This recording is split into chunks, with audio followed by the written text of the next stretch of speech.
pelajaran fikih, yaitu tentang azan.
Jadi azan itu adalah ajakan ya, seruan. Misalkan kalian sedang bermain, mendengar suara azan, apa yang kalian lakukan?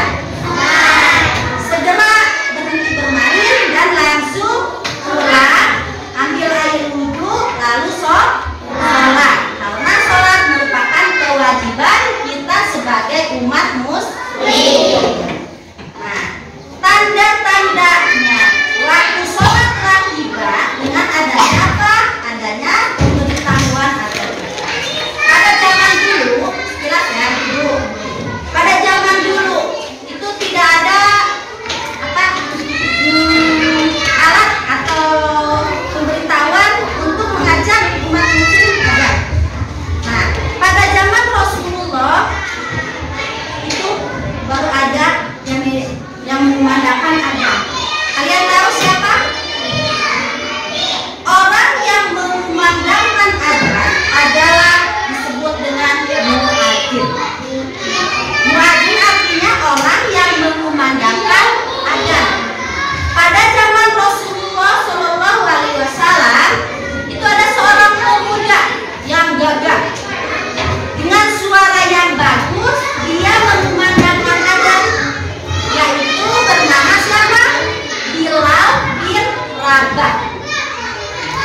Bilal bin Rabah ini memiliki suara yang bagus, suara yang indah, sehingga dia disebut muadzin terbaik pada zaman Rasulullah Shallallahu Alaihi Wasallam.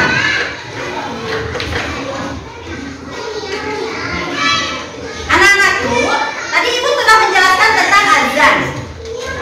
Azan artinya seruan, panggilan. Orang yang mengumandangkan azan disebut muadzin. Kalian tahu syarat menjadi muadzin? Apa syarat menjadi muadzin? Syaratnya apa?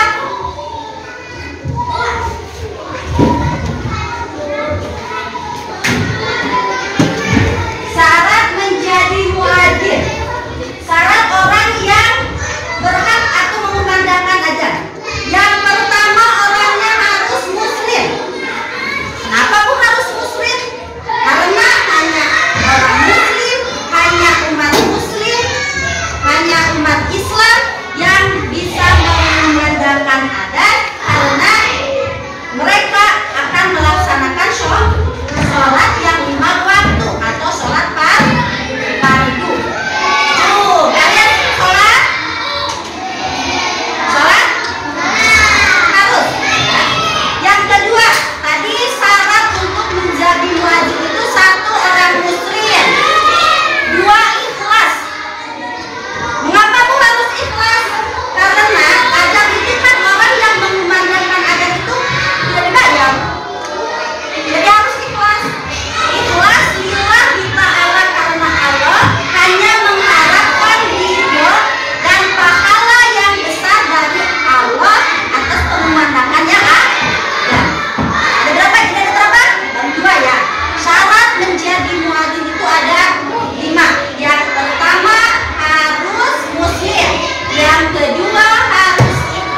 mendengarkan seruan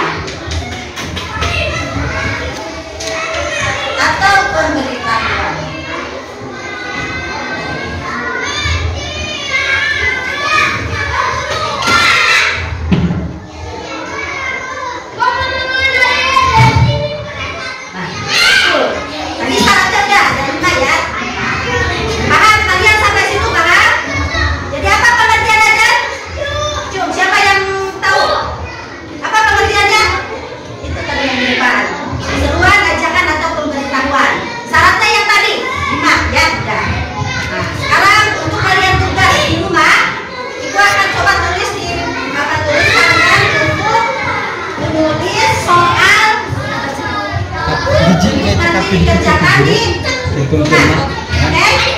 Bapak akan dituliskan. Nanti siapa